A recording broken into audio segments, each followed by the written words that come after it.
24ാമത് CPM സംസ്ഥാന സമ്മേളനത്തോടെ 1998 കേരളത്തിലെ CPMൽ ആരംഭിച്ച പിണറായി യുഗം പിണറായി എന്ന രാഷ്ട്രീയക്കാരനെയും ഭരണാധികാരിയെയും എല്ലാ നിയന്ത്രണങ്ങൾക്കും മുകളിലാക്കി.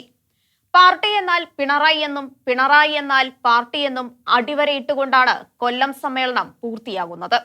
ഇനി ബാക്കി മധുരയിൽ നടക്കുന്ന പാർട്ടി കോൺഗ്രസ് മാത്രം. അവിടെയും പാർട്ടി പിണറായിസത്തിന് സമർപ്പിച്ചുകൊണ്ട് എല്ലാവരും കൈയടിക്കാനാണ് വഴി. ഒരിക്കൽ കീഴടക്കി വാണിരുന്ന ബംഗാളിലും ത്രിപുരയിലും അടക്കം ഭാരതത്തിലാകെ പിന്നോട്ടടിക്കുന്ന പാർട്ടിക്ക് കേരളത്തിലെങ്കിലും ഭരണം പിടിക്കേണ്ടത് ജീവൻ മരണ പ്രശ്നമാണ്. അതിന് പിണറായി അല്ലാതെ വേറൊരാൾ പാർട്ടിക്കില്ല. കേഡർ പാർട്ടി എന്ന് അവകാശപ്പെടുന്ന പ്രസ്ഥാനം എത്തി നിൽക്കുന്ന അവസ്ഥ. കേരള ഭരണം പിടിക്കുന്നതിനു വേണ്ടി എല്ലാ നിയന്ത്രണങ്ങളിൽ നിന്നും പിണറായിയെ പാർട്ടി ഒഴിവാക്കുന്നു.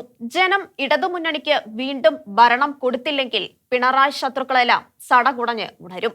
പിന്നെ സംഭവിക്കുന്നത് എന്താവും എന്ന് ഇപ്പോൾ പ്രവചിക്കാനാവില്ല. അതുകൊണ്ട് പിണറായിയെ സംബന്ധിച്ച് ജീവൻ മരണ പോരാട്ടമാവും 2026 നിയമസഭാ തെരഞ്ഞെടുപ്പ്. തെരഞ്ഞെടുപ്പ് ജയിക്കാൻ അദ്ദേഹം എല്ലാ ആയുധങ്ങളും പുറത്തെടുക്കും. അതിനുള്ള സാഹചര്യവും അധികാരവും പാർട്ടി അദ്ദേഹത്തിന് നൽകിയിരിക്കുന്നു എന്നത് ഏതു പോരാട്ടത്തിലും അതിലെ ക്യാപ്റ്റന് ലഭിക്കാവുന്ന ഏറ്റവും നല്ല സാഹചര്യമാണ്.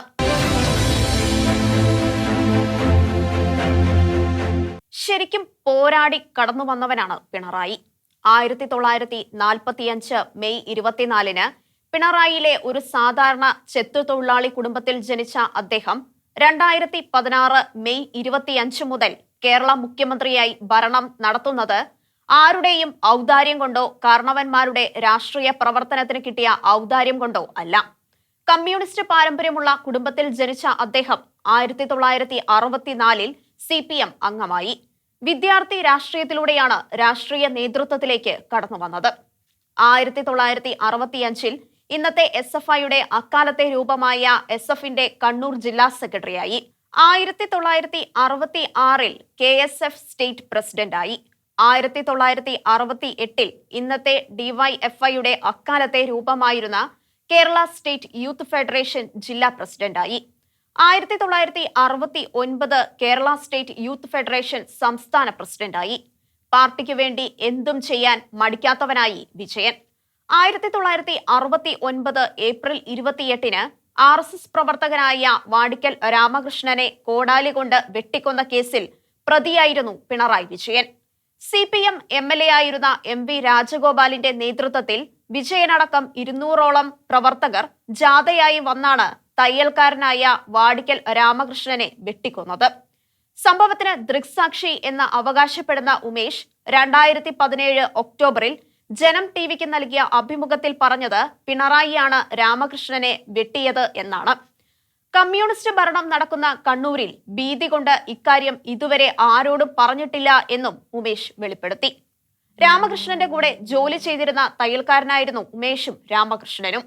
ചോരയിൽ കുളിച്ചുകിടന്ന വാടിക്കൽ രാമകൃഷ്ണനെ ഉമേഷും ബാലകൃഷ്ണൻ എന്ന സഹപ്രവർത്തകനും കൂടി ജോണി എന്ന ആളിന്റെ ഓട്ടോയിൽ ആശുപത്രിയിൽ എത്തിച്ചു.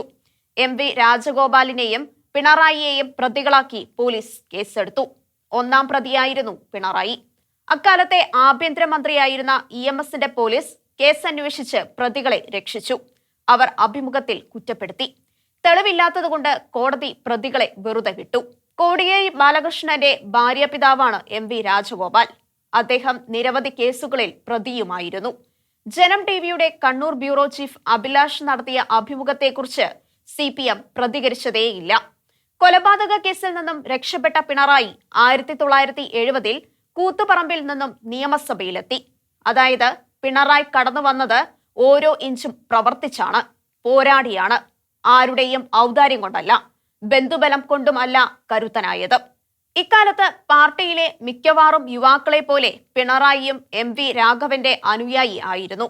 നിയമസഭാ അംഗമായതിനെ തുടർന്ന് പിണറായിയുടെ വളർച്ച ത്വരിതഗതിയിലായി. 1971 പാർട്ടി അദ്ദേഹത്തെ സംസ്ഥാന സഹകരണ ബാങ്ക് പ്രസിഡന്റാക്കി. കിട്ടിയ പദവി പ്രയോജനപ്പെടുത്തി അദ്ദേഹം പാർട്ടി വളർത്തി. പാർട്ടിയിൽ കരുത്തനുമായി. 1972 കണ്ണൂർ ജില്ലാ സെക്രട്ടറിയായി. ഇക്കാലത്താണ് 1975 അടിയന്തരാവസ്ഥ പ്രഖ്യാപിക്കപ്പെട്ടത്. അടിയന്തരാവസ്ഥ 1.5 വർഷം ജയിലിൽ കഴിഞ്ഞു. തടവിലാക്കപ്പെട്ട പിണറായിയെ പോലീസ് ശരിക്കും മർദ്ദിച്ചു. ചോരക്കര പുരണ്ട വസ്ത്രവുമായി നിയമസഭയിൽ എത്തിയ പിണറായി സർക്കാരിനും പോലീസിനും എതിരെ ആഞ്ഞടിച്ചു. എല്ലാം കേട്ട് കമ്മ്യൂണിസ്റ്റുകാരനായ മുഖ്യമന്ത്രി സി അച്യുതമേനോൻ സഭയിൽ തല താഴ്ത്തി ഇരിക്കുകയായിരുന്നുവത്രേ. അടിയന്തരാവസ്ഥയെ തുടർന്ന് 1977 നടന്ന തെരഞ്ഞെടുപ്പിൽ പിണറായി വീണ്ടും നിയമസഭാംഗമായി. 1978 സംസ്ഥാന കമ്മിറ്റി അംഗമായി. 1980 ഇടതുപക്ഷ ജനാധിപത്യ മുന്നണി ഉണ്ടാക്കി CPM അധികാരം പിടിച്ചു. പക്ഷേ EK നായനാരുടെ ആ മന്ത്രിസഭ 21 മാസമാണ് ദീർഘിച്ചത്. 1982 കരുണാകരൻ മുഖ്യമന്ത്രിയായി. 1985 മുഖ്യമന്ത്രിയായിരുന്ന EK നായനാരുടെ പിന്തുണയോടെ MV രാഘവനും ഇടതുമുന്നണി കൺവീനറായിരുന്ന PV കുഞ്ഞിക്കണ്ണനും എല്ലാം ചേർന്ന് അവതരിപ്പിച്ച ബദൽ രേഖയുടെ കാലത്ത് കണ്ണൂരിലെ പാർട്ടി നൗകയെ ഔദ്യോഗിക വിഭാഗത്തോടൊപ്പം നിർത്തുന്നതിൽ പിണറായി നിർണായക പങ്കുവഹിച്ചു.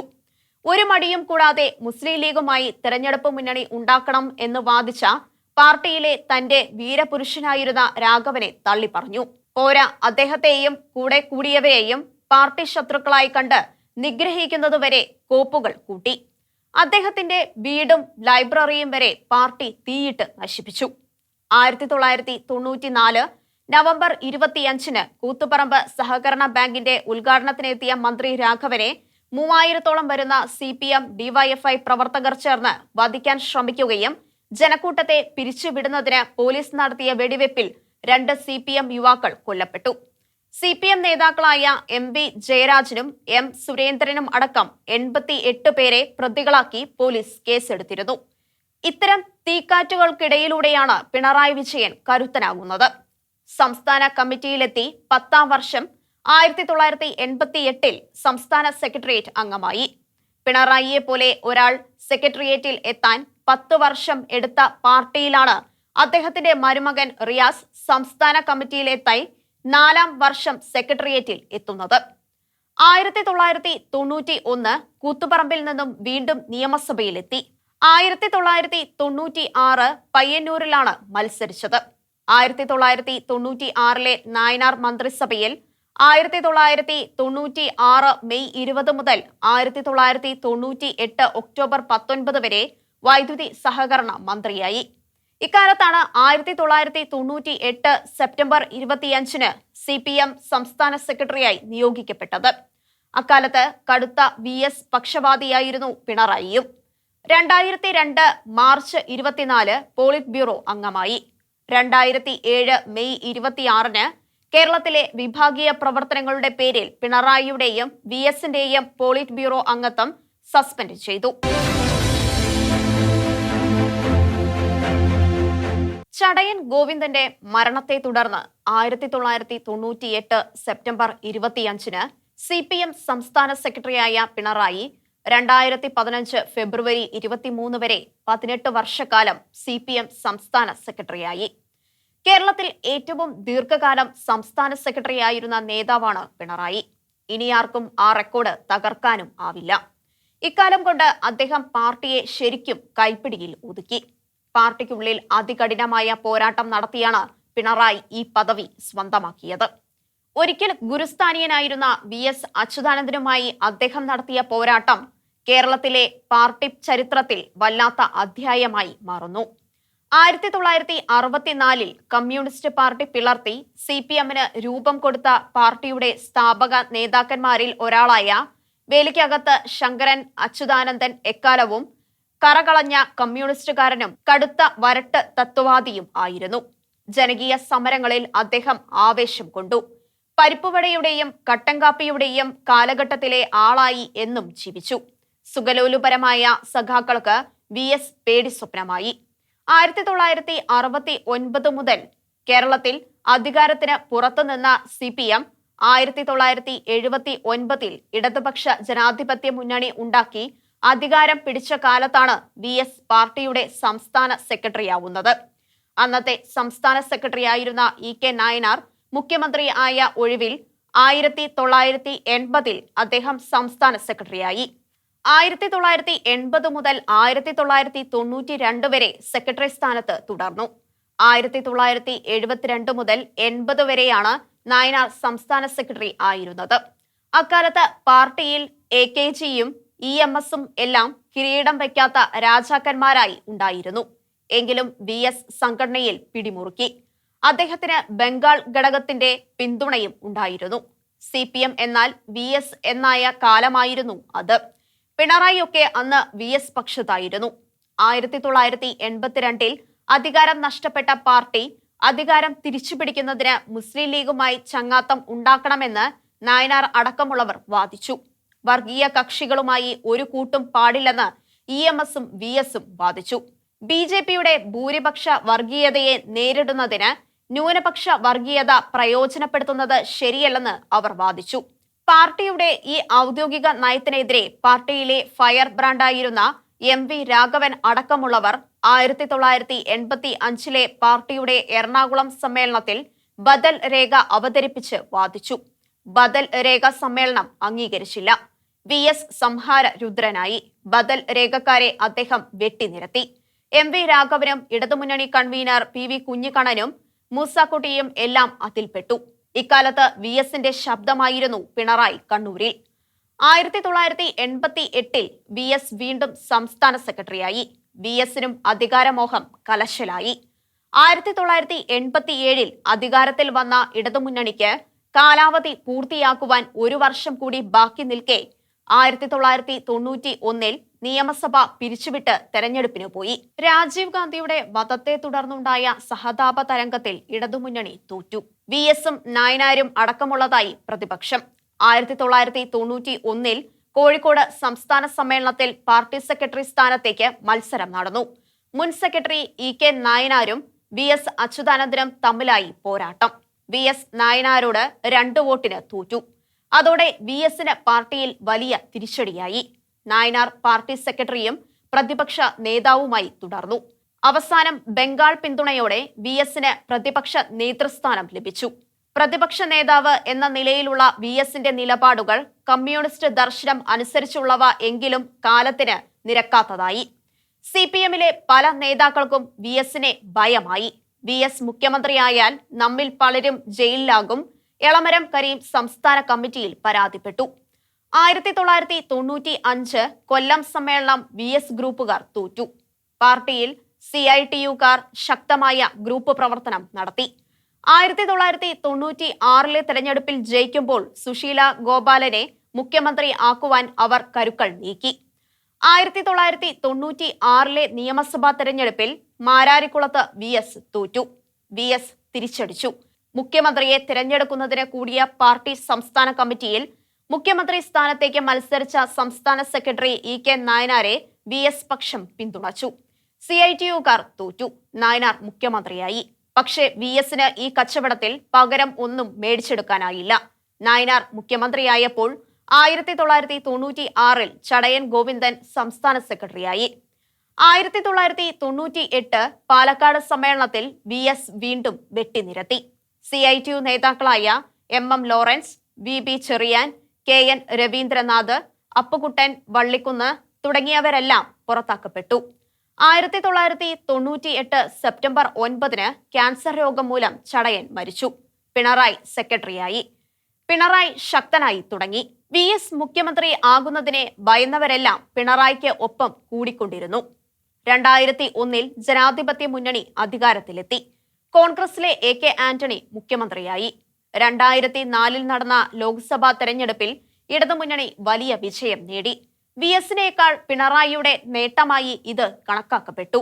2001 നിയമസഭാ തെരഞ്ഞെടുപ്പിൽ VS ജയിച്ചു. പക്ഷേ മുന്നണി തോറ്റു. VS പ്രതിപക്ഷ നേതാവായി.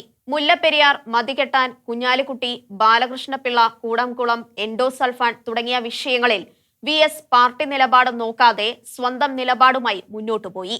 വലിയ മാധ്യമ പിന്തുണ VSന് കിട്ടി. അദ്ദേഹം വലിയ ജനകീയ നേതാവായി മാറി. ഇക്കാലത്താണ് പിണറായി പ്രതിപട്ടികയിലുള്ള ലാവ്ലിൻ കേസ് സജീവമാകുന്നത്, പ്രചാരത്തിലാകുന്നത്. ലാവ്ലിൻ കരാറിലൂടെ 374.50 കോടി സംസ്ഥാനത്തിന് നഷ്ടമായതായി CAG 2005 ജൂലൈയിൽ ചൂണ്ടിക്കാണിച്ചു.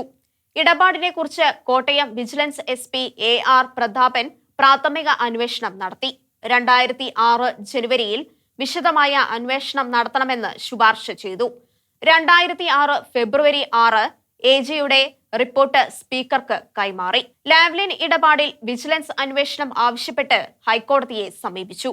CBI അന്വേഷണം ആവശ്യമില്ലെന്ന് 2006 ഫെബ്രുവരി 8 വിജിലൻസ് ഹൈക്കോടതിയെ അറിയിച്ചു. കരാറിലൂടെ നാടിന് സാമ്പത്തിക നഷ്ടം ഉണ്ടായി എന്ന് 2006 ഫെബ്രുവരി 13 വിജിലൻസ് കണ്ടെത്തി. ബോർഡിന്റെ മുൻ ചെയർമാൻമാരടക്കം 8 പേർ സംഭവത്തിൽ ഉത്തരവാദികളെന്ന് വിജിലൻസ് കോടതിയെ ധരിപ്പിച്ചു. 2006 മാർച്ച് 1 തെരഞ്ഞെടുപ്പ് ചൂടിൽ ഉമ്മൻചാണ്ടി സർക്കാർ കേസ് CBIക്ക് വിട്ടു. 2006 മാർച്ച് 10 പിണറായി വിജയനെ കുറിച്ചുള്ള ഫയൽ സെക്രട്ടേറിയറ്റിൽ കാണാനില്ലെന്ന് വിജിലൻസ് കോടതിയെ ധരിപ്പിച്ചു. പിന്നീട് 4-5 വർഷം കഴിഞ്ഞ് കണ്ടെത്തി. കേസ് അന്വേഷിച്ചിരുന്ന SP ദീർഘകാല അവധിയിൽ പോയി. ഇക്കാലത്താണ് സംസ്ഥാന നേതൃത്വ നിരയിൽ പിണറായി കരുത്തനാകുന്നത്. പാർട്ടി പദവികൾക്ക് തവണകളുടെ എണ്ണം വിലക്കാകുന്നതിന് മുമ്പായിരുന്നു അത്. അതുകൊണ്ട് 1998 സെപ്റ്റംബർ 25 മുതൽ 2023 ഫെബ്രുവരി വരെ അദ്ദേഹം സെക്രട്ടറിയായി തുടർന്നു. സഖാക്കളുടെ മനസ്സനുസരിച്ച് നിലപാടുകളിൽ മാറ്റം വരുത്തിയ പിണറായി പാർട്ടി നേതാക്കൾക്കിടയിൽ പ്രിയങ്കരനായി. പിണറായിയും VS തമ്മിൽ ഉടക്കായി. 2005 മലപ്പുറം സമ്മേളനത്തിൽ പാർട്ടിയുടെ ഔദ്യോഗിക പാനലിനെതിരെ VS 12 സ്ഥാനാർത്ഥികളെ നിർത്തി. എല്ലാവരും തോറ്റു. പിണറായി വീണ്ടും പാർട്ടി സെക്രട്ടറിയായി. എങ്കിലും മലപ്പുറത്ത് ജയിച്ചവർ 1985 ബദൽ രേഖക്കാരോട് അന്നത്തെ ജയിച്ചവർ എടുത്ത സമീപനം എടുത്തില്ല. പക്ഷേ VS ദേശാഭിമാനിയുടെ എഡിറ്റർ സ്ഥാനത്ത് നിന്നും നീക്കപ്പെട്ടു. വഴക്കുമൂത്തു. 2006 VSന് സീറ്റ് കൊടുത്തില്ല. പോളിറ്റ് ബ്യൂറോ അംഗങ്ങൾ മത്സരിക്കേണ്ട എന്ന തത്വമാണ് കൊണ്ടുവരപ്പെട്ടത്. അതനുസരിച്ച് പിണറായിയും മത്സരിച്ചില്ല. പാർട്ടി തീരുമാനത്തിനെതിരെ ജനം തെരുവിലിറങ്ങി. നേതൃത്വം വഴങ്ങി. VSന് അവസാനം സീറ്റ് കൊടുത്തു. അദ്ദേഹം കേരളത്തിന്റെ മുഖ്യമന്ത്രിയായി. മുഖ്യമന്ത്രിയെ നിയന്ത്രിക്കുവാൻ പിണറായി നല്ല തയ്യാറെടുപ്പുകൾ നടത്തി. കോടിയേരിയുടെ നേതൃത്വത്തിൽ തോമസ് ഐസക്, എളമരം കരീം തുടങ്ങിയ സെക്രട്ടേറിയറ്റ് അംഗങ്ങൾ മന്ത്രിസഭയിൽ എത്തി. ഷാരി വധക്കേസിലും അനഘ വധക്കേസിലും പ്രതിസ്ഥാനത്ത് വരാവുന്നവർ മന്ത്രിമാരിലുണ്ടെന്ന് മുഖ്യമന്ത്രി സൂചിപ്പിച്ചു. ആരെയാണ് ഉദ്ദേശിക്കുന്നത് എന്ന് വ്യക്തമായിരുന്നു. മുഖ്യമന്ത്രിയുടെ ഓഫീസ് പിണറായിയുടെ ഭരണത്തിലായി. മുഖ്യമന്ത്രിയുടെ പ്രൈവറ്റ് സെക്രട്ടറിമാരെ പാർട്ടി വരെ മാറ്റി. IT ഉപദേഷ്ടാവ് ജോസഫ് മാത്യുവും അഡീഷണൽ സെക്രട്ടറി ഷാജഹാനും പുറത്താക്കപ്പെട്ടു. VSും കളി തുടർന്നു. പിണറായി VS പോരാട്ടം ഏറ്റവും ശക്തമായ കാലമായിരുന്നു ഇത്. സഹികെട്ട് പാർട്ടി ദേശീയ നേതൃത്വം 2007 മെയ് 26 രണ്ടുപേരെയും പോളിറ്റ് ബ്യൂറോയിൽ നിന്നും സസ്പെൻഡ് ചെയ്തു. ലാവ്ലിൻ കേസ് പിണറായിയെ കുടുക്കാൻ VS തന്നെ നോക്കി. ലാവ്ലിൻ തട്ടിപ്പ് സംബന്ധിച്ച് AGയുടെ റിപ്പോർട്ട് പത്രങ്ങൾക്ക് ചോർന്നു. മുഖ്യമന്ത്രിയുടെ ആൾക്കാർ ചോർത്തി എന്നായി വിമർശനം. പാർട്ടി നടപടികൾ എടുത്തു. 2006 ജൂലൈയിൽ ഇടപാടിൽ പ്രഥമദൃഷ്ടിയ കേസ് ഉണ്ടെന്ന് CBI കണ്ടു. എന്നാൽ കേസ് അന്വേഷിക്കാൻ CBI വിസമ്മതിച്ചു. പുതിയ VS സർക്കാർ കേസ് CBIക്ക് വിടാൻ 2006 ഡിസംബർ 4 വിസമ്മതിച്ചു. ഹൈക്കോടതി ഫയലുകൾ വിളിപ്പിച്ചു. ഹൈക്കോടതി ചീഫ് ജസ്റ്റിസ് ബാലി 2007 ജനുവരി 16 CBI അന്വേഷണത്തിന് ഉത്തരവിട്ടു. കേസ് അന്വേഷണം ഇഴഞ്ഞു നീങ്ങുന്നതിൽ ഹൈക്കോടതി അതൃപ്തി പുറപ്പെടുവിച്ചു. CBI കേസ് ഡയറി കോടതിയിൽ സമർപ്പിച്ചു. CBI പിണറായിയെ പ്രോസിക്യൂട്ട് ചെയ്യാൻ സർക്കാർ അനുമതി തേടി. മന്ത്രിസഭ സമ്മതിച്ചില്ല. എന്നാൽ 2009 ഡിസംബർ 7 ഗവർണർ RS ഗവായ് പിണറായിയെ പ്രോസിക്യൂട്ട് ചെയ്യാൻ അനുമതി നൽകി. പിണറായി ഗവർണർക്കെതിരെ സുപ്രീം കോടതിയെ സമീപിച്ചു. 2011 മാർച്ച് 30 സുപ്രീം കോടതി പരാതി തള്ളി. ഗവർണർ അനുമതി നൽകിയതിന് പിന്നിൽ VSന്റെ കൈകൾ ഉണ്ടെന്ന് പിണറായി പക്ഷം കരുതി. 2006 ഡിസംബർ 4 അന്വേഷണം വേണ്ട എന്ന് VS മന്ത്രിസഭ തീരുമാനിച്ചു. 2007 ജനുവരി 16 CBI അന്വേഷണത്തിന് ഹൈക്കോടതി ഉത്തരവിട്ടു. ഹൈക്കോടതിക്കെതിരെ DYFIക്കാർ സമരം നടത്തി. പ്രോസിക്യൂഷന് അനുമതി കൊടുത്ത ഗവർണർ RS ഗവായ്ക്കെതിരെയും DYFI സമരം നടത്തി. ഏതായാലും 2013 നവംബർ 6 CBI കോടതി തന്നെ പിണറായി വിജയനെ കുറ്റവിമുക്തനാക്കി. ആ ഉത്തരവ് ഹൈക്കോടതിയും ശരിവെച്ചു. സുപ്രീം കോടതിയിലെ അപ്പീൽ 40 തവണ അധികം മാറ്റി. ഇതാണ് പിണറായിയുടെ വൈഭവം. ഒന്നാം പിണറായി സർക്കാരിന്റെ കാലത്ത് നടത്തപ്പെട്ടതായി ആരോപിക്കുന്ന സ്വർണ്ണക്കള്ളക്കടത്ത് കേസും ഇങ്ങനെ കോടതിയിൽ കിടക്കുകയാണ്. 2010 ലോക്സഭാ തെരഞ്ഞെടുപ്പിന് മുന്നോടിയായി പിണറായി നയിച്ച കേരള യാത്രയുമായി VS നിസ്സഹരിച്ചു. കുത്തുവാക്കുകൾ പറഞ്ഞ് പിണറായിയെ പരിഹസിച്ചു. ശംഖുമുഖത്ത് നടന്ന സമാപന സമ്മേളനത്തിന് പോകില്ല എന്നുവരെ പ്രചരണമുണ്ടായി. അവസാനം പോയി. കുത്തുവാക്കുകൾ നിറഞ്ഞ പ്രസംഗം നടത്തി. തെരഞ്ഞെടുപ്പ് ദിവസം ആര് ജയിക്കും എന്ന് ചോദിച്ച പത്രക്കാരോട് സ്വന്തം മുന്നണി ജയിക്കും എന്ന് പറഞ്ഞില്ല. പകരം കൂടുതൽ വോട്ട് കിട്ടുന്നവർ ജയിക്കും എന്നായിരുന്നു പ്രതികരണം. ഇടതുമുന്നണി തോറ്റ് തൊപ്പിയിട്ട ദിവസം നിറചിരിയുമായി പത്രസമ്മേളനം നടത്തി. VS പിണറായി വഴക്ക് സമാന്തരമായി തുടർന്നു. 2011 VSന് അസംബ്ലി സീറ്റ് നിഷേധിക്കുവാൻ പിണറായി നോക്കി. പക്ഷേ കേന്ദ്ര നേതൃത്വം സമ്മതിച്ചില്ല. ജയിച്ചു. പ്രതിപക്ഷ നേതാവായ VS പിണറായിക്കെതിരെ പോരാട്ടം തുടർന്നു. ഇക്കാലത്താണ് 2012 മെയ് 4 ഒഞ്ചിയത്ത് RMP നേതാവ് TP ചന്ദ്രശേഖരൻ കൊല്ലപ്പെട്ടത്. 51 വെട്ടുണ്ടായിരുന്നു TPയുടെ മൃതദേഹത്തിൽ. VS പക്ഷക്കാരനും പിണറായി വിരുദ്ധനുമായിരുന്ന TP പിണറായിയുമായി ഉടക്കി റവല്യൂഷണറി മാർക്സിസ്റ്റ് പാർട്ടി ഉണ്ടാക്കിയിരുന്നു. ആ സംഭവത്തെ 1964 പാർട്ടി പിളർപ്പിനോടാണ് VS ഉപമിച്ചത്. പിണറായിയെ ഡാങ്കിയോടും. കേസിൽ പ്രതികൾക്കൊപ്പം നിന്ന പിണറായി സഖാക്കൾക്കിടയിൽ കൂടുതൽ ശക്തനായി. കുലം കുത്തിയായിരുന്നു TP എന്ന് പിണറായി തുറന്നടിച്ചു. ഇടുക്കിയിൽ കോൺഗ്രസുകാരെ 1, 2, 3 പറഞ്ഞ് വെടിവെച്ചു കൊന്ന കഥ ഏറ്റുപറഞ്ഞ് കുടുക്കിലായ MM മണിക്കും പിണറായി സംരക്ഷകനായി. മുഖ്യമന്ത്രിയായിരുന്ന കാലത്ത് VS മൂന്നാറിൽ കുടിയിറക്കിന് ശ്രമിച്ചതിന്റെ പേരിൽ ഇടുക്കിക്കാരനായ മണി പിണറായി പക്ഷത്തേക്ക് മാറിയതാണ്. 2015 ആലപ്പുഴ സമ്മേളനത്തിൽ പാർട്ടി വിരുദ്ധ മനോഭാവമുള്ള സഖാവ് എന്നാണ് പിണറായി VSന് ബ്രാൻഡ് ചെയ്തത്. ആ സമ്മേളനത്തിൽ വിമർശനം സഹിക്കാനാവാതെ VS ഇറങ്ങിപ്പോയി. അദ്ദേഹത്തിന് ക്യാപിറ്റൽ പണിഷ്മെന്റ് കൊടുക്കണം എന്നുവരെ വാദിക്കാൻ സമ്മേളനത്തിൽ യുവ നേതാക്കൾ മുതിർന്നു. സഖാക്കൾക്കിടയിൽ പടർന്ന നവ ലിബറൽ ആശയങ്ങൾ അംഗീകരിച്ചതുകൊണ്ട് അദ്ദേഹം സഖാക്കൾക്ക് പ്രിയങ്കരനായി. കട്ടൻ കാപ്പിയും പരിപ്പുവടയും കൊണ്ട് ജീവിക്കുന്ന കാലം കടന്നുപോയെന്ന് അദ്ദേഹം സമ്മതിച്ചു. സഖാക്കൾക്ക് നല്ല വീടും വസ്ത്രവും വേണമെന്നും അവരുടെ മക്കൾക്ക് മികച്ച പഠന സൗകര്യങ്ങളും ജോലിയും എല്ലാം ഉണ്ടാക്കണമെന്നുമുള്ള സഖാക്കളുടെ ആഗ്രഹത്തിന് പിണറായി കട്ട പിന്തുണ കൊടുത്തു. വരട്ട് തത്വവാദികൾ വാദിക്കുന്നത് പോലെ എല്ലാവർക്കും ഈ സൗകര്യങ്ങൾ ഉണ്ടാകുന്നതുവരെ കാത്തിരിക്കാനൊന്നും അദ്ദേഹവും കൂടെയുള്ളവരും തയ്യാറായില്ല. സ്വാശ്രയ കോളേജുകൾക്കെതിരെ കേരളത്തിൽ കുട്ടി സഖാക്കളെ കൊണ്ട് സമരം ചെയ്യിപ്പിച്ച പിണറായി മകളെ മികച്ച സ്വാശ്രയ കോളേജിൽ പഠിപ്പിച്ച് ബിരുദധാരണിയാക്കി. മകന് വിദേശത്തായി വിദ്യാഭ്യാസവും ജീവിതവും. മറ്റ് നേതാക്കൾക്കും ഇതിനുള്ള സഹായങ്ങൾ ചെയ്തു കൊടുത്തു. അധികാരം ഉപയോഗിച്ച് പാർട്ടിയിലെ പല പ്രമുഖ നേതാക്കളുടെയും മക്കൾക്ക് സർക്കാർ അർദ്ധ സർക്കാർ സ്ഥാപനങ്ങളിൽ വലിയ പദവികളിൽ നിയമനം ഉറപ്പാക്കി. വ്യവസായങ്ങൾ തുടങ്ങിയവർക്ക് സഹായം കിട്ടി. പാർട്ടി ചാനലും പത്രവും വലിയ വ്യവസായമാക്കി. പാർട്ടി ഓഫീസുകൾ നിർമ്മിച്ചു. ഒപ്പം സഖാക്കളും സമ്പന്നരായി. പിണറായി എല്ലാവർക്കും സംരക്ഷകനായി. ഒപ്പം ഏകാധിപതിയും. അദ്ദേഹം പറയുന്നതായി നിയമം. സ്വന്തം മക്കളുടെ കാര്യത്തിൽ ചില്ലറ വിട്ടുവീഴ്ചയ്ക്കൊക്കെ തയ്യാറായിരുന്നെങ്കിലും മറ്റുള്ളവരെല്ലാം കടുത്ത കമ്മ്യൂണിസ്റ്റ് ആശയങ്ങൾക്കനുസരിച്ച് ജീവിക്കണം എന്ന് ശഠിച്ചിരുന്ന VS ഒറ്റപ്പെടുകയായി. CPM കേന്ദ്രങ്ങളായ ബംഗാളിലും ത്രിപുരയിലും പിന്നോട്ടടിച്ച പാർട്ടി കേരളത്തിൽ മുന്നോട്ട് കയറി.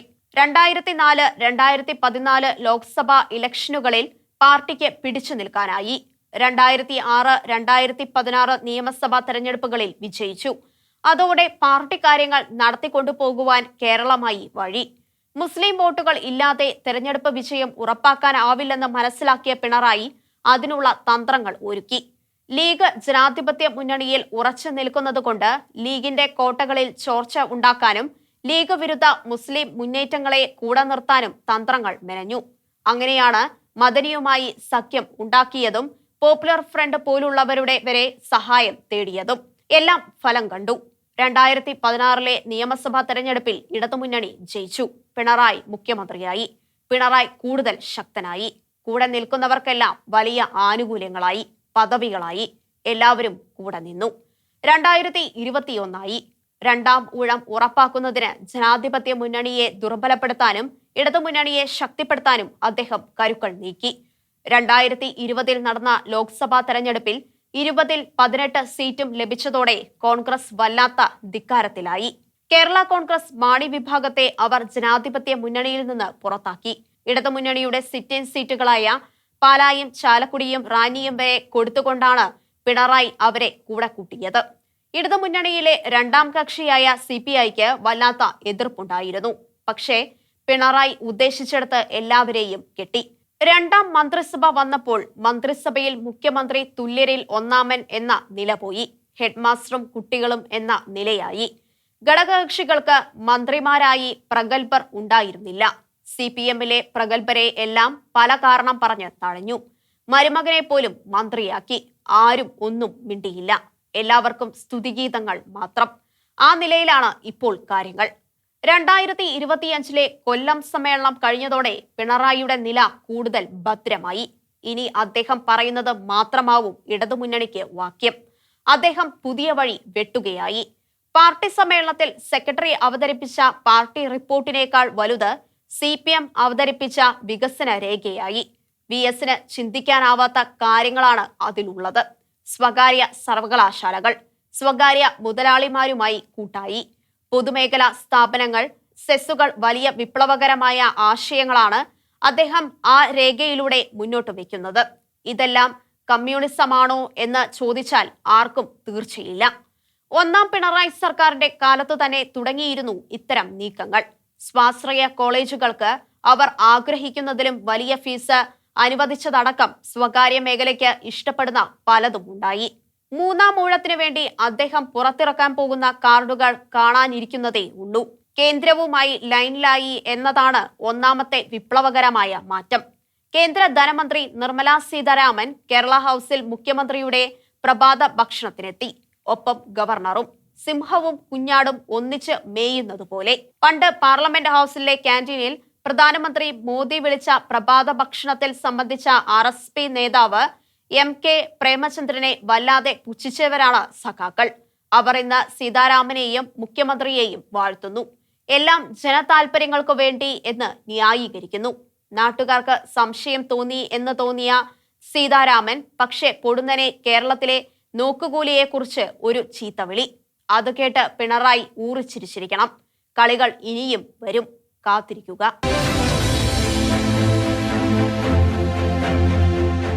CPMലെ മറ്റെല്ലാ സഖാക്കൾക്കുമുള്ള എല്ലാ നിയന്ത്രണത്തിൽ നിന്നും പിണറായിക്ക് വിടുതൽ പ്രഖ്യാപിക്കുകയാണ് സംസ്ഥാന സമ്മേളനം.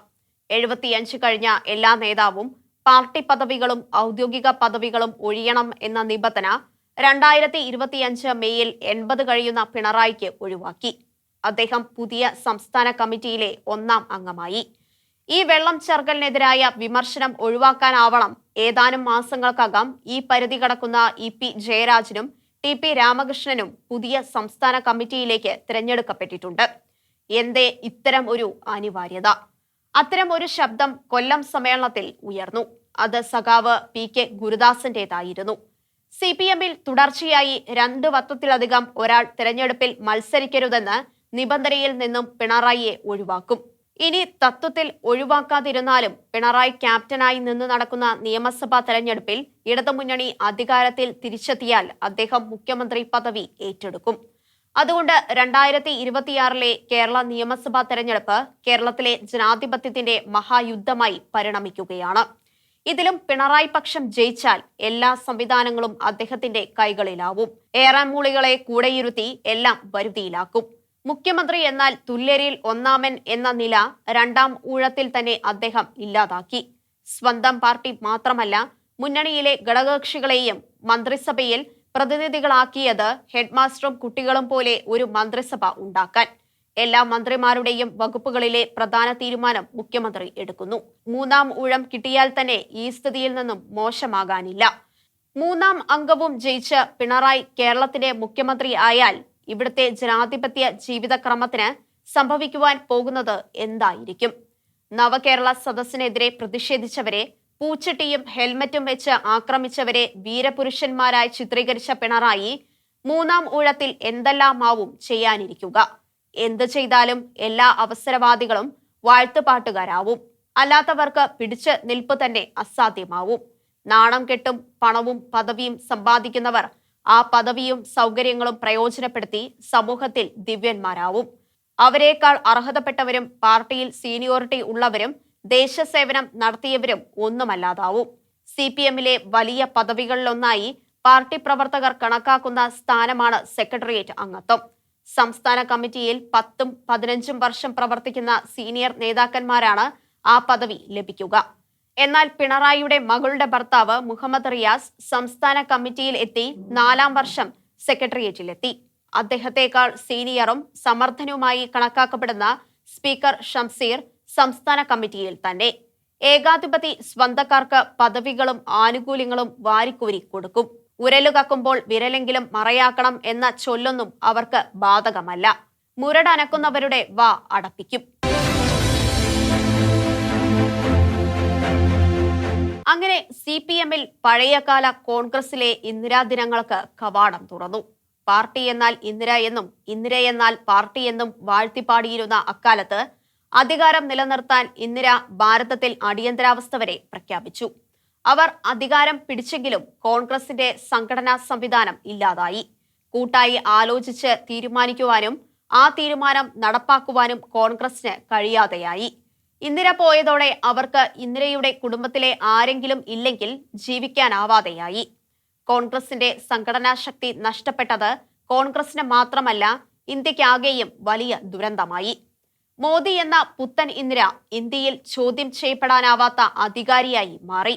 ഇന്നും സംഘടനാ സംവിധാനങ്ങളും തെരഞ്ഞെടുക്കപ്പെടുന്ന നേതാക്കളും ഭിന്നാഭിപ്രായങ്ങളും സാധ്യമാകുന്ന CPM കോൺഗ്രസ് പോലെ ആയാൽ അവർക്ക് മാത്രമല്ല, നാടിനും ഇന്ത്യയിലെ ജനാധിപത്യത്തിനും വലിയ ദുരന്തമാവും.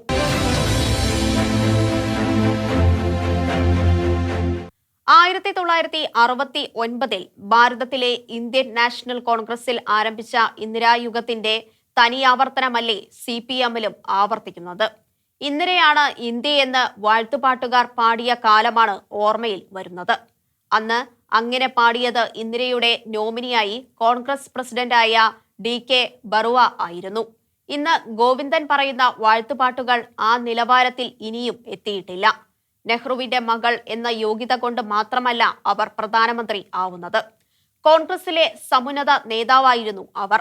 1959 അവർ കോൺഗ്രസ് പ്രസിഡന്റ് ആയിരുന്നു. കോൺഗ്രസ് പ്രസിഡന്റ് എന്ന നിലയിൽ അവരാണ് പ്രധാനമന്ത്രി നെഹ്റുവിനോട് 1957 കമ്മ്യൂണിസ്റ്റ് മന്ത്രിസഭ പിരിച്ചുവിടാൻ ഉപദേശിച്ചത്. നെഹ്റുവിന്റെയും പിന്നാലെ വന്ന പ്രധാനമന്ത്രി ശാസ്ത്രിയുടെയും ആകസ്മിക മരണത്തെ തുടർന്ന് 1966 അവർ പ്രധാനമന്ത്രിയായി. മൊറാർജിയുമായി മത്സരിച്ചാണ് പദവിയിലെത്തിയത്. അന്ന് കാമരാജിനെ പോലെയുള്ള കോൺഗ്രസിലെ വമ്പന്മാർ ഇന്ദിരയെ തുണച്ചത് അവരെ ആവും നിയന്ത്രിക്കുവാൻ കൂടുതൽ എളുപ്പം എന്ന് തെറ്റിദ്ധരിച്ചാണ്. അമേരിക്കൻ പ്രസിഡന്റ് നിക്സനെ പോലെയുള്ളവരും അവരെ ചെറുതായി കണ്ടു. 1967 പൊതു തെരഞ്ഞെടുപ്പിൽ വലിയ പരിക്കുകളോടെയാണ് കോൺഗ്രസ് അധികാരം പിടിച്ചത്. സാവകാശം അവർ കളികൾ ആരംഭിച്ചു. 1967 ചൈനയുമായുള്ള യുദ്ധത്തിലൂടെ അതിക്രമികളെ പുറത്താക്കി. സിക്കിമിനെ ഇന്ത്യയുടെ ഭാഗമാക്കി. ഇന്ത്യൻ രൂപയുടെ വില കുറച്ചു. അവർ അവരുടെ വഴിക്ക് സഞ്ചരിച്ചപ്പോൾ പാർട്ടി ഹൈക്കമാൻഡ് പകച്ചു. 1969 അവർ ഹൈക്കമാൻഡുമായി ഉടക്കി. രാഷ്ട്രപതി തെരഞ്ഞെടുപ്പിൽ പാർട്ടിയുടെ ഔദ്യോഗിക സ്ഥാനാർത്ഥി സജീവ റെഡ്ഡിക്ക് പകരം VV ഗിരിയെ പിന്താങ്ങി. അദ്ദേഹം രാഷ്ട്രപതിയായി. ഹൈക്കമാൻഡ് നടപടിയെടുത്ത് കോൺഗ്രസ് അധ്യക്ഷൻ S നിജലിംഗപ്പ അവരെ പാർട്ടിയിൽ നിന്നും പുറത്താക്കി. അവർ സ്വന്തം പാർട്ടി ഉണ്ടാക്കി. കോൺഗ്രസിലെ കൂടുതൽ MP-മാരെ കൂടെ നിർത്തി. 65 പേരാണ് കോൺഗ്രസ് സംഘടനാ കോൺഗ്രസിൽ നിന്നത്. പാർലമെന്റിൽ ഭൂരിപക്ഷം പോയി. DMK-യുടെ സഹായത്തോടെ പിടിച്ചുനിന്നു. ഇടതുപക്ഷം കളിച്ച് അവർ കൂടുതൽ ഇടതുപക്ഷമായി.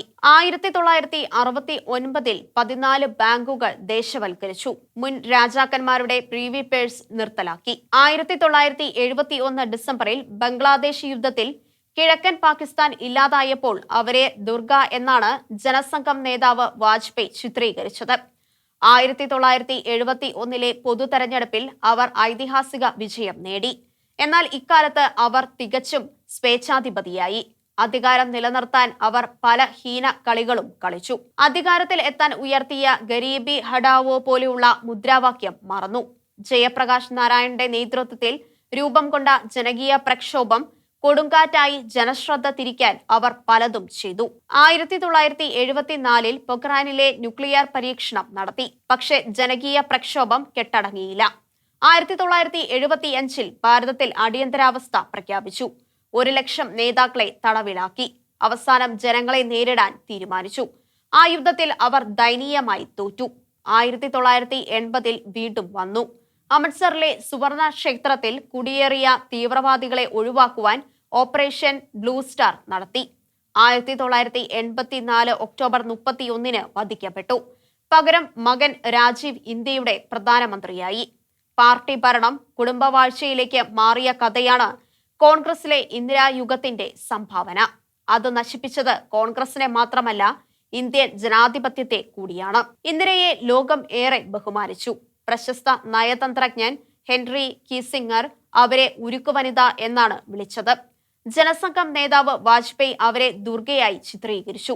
1999 BBC ഓൺലൈൻ പോളിലൂടെ നടന്ന വിമൻ ഓഫ് മില്ലേനിയം മത്സരത്തിൽ അവർ ജേതാവായി. 2020 ടൈം മാസിക അവരെ 20ാം നൂറ്റാണ്ടിന്റെ 100 വിതാക്കളിൽ ഒരാളായി തിരഞ്ഞെടുത്തു. 1967 മുതൽ 1980 വരെ കോൺഗ്രസിനെ അധികാരത്തിൽ നിലനിർത്തി. കോൺഗ്രസിനേക്കാൾ അവർ അധികാരത്തിൽ തുടർന്നു എന്നതാണ് സത്യം. അതിലൂടെ അവർ കോൺഗ്രസ് സംഘടനയെ തകർത്തു. കോൺഗ്രസിൽ എല്ലാവരും വല്ലാത്ത മാനസിക അടിമത്തത്തിലായി. പാർട്ടി ഹൈക്കമാൻഡിനെ ഒന്നുമല്ലാതാക്കി. എന്നാൽ ഇന്ദിര എന്ന രാഷ്ട്രീയക്കാരി ഒരു ബീമത്സ രാഷ്ട്രീയ രൂപമായി ഭാരതത്തിൽ മാറി. അവരെ കുറ്റപ്പെടുത്തുന്നവരുടെ പോലും രാഷ്ട്രീയ മാതൃകയായി. അതാണ് മോദി നടപ്പാക്കുന്നത്. കേരളത്തിലെ CPM നടപ്പാക്കപ്പെടുന്നതിന് സ്വയം വിധേയമാകുന്നത്. ഷീലോഹന്റെ കാഴ്ചകൾ ഇനി അടുത്ത ആഴ്ച.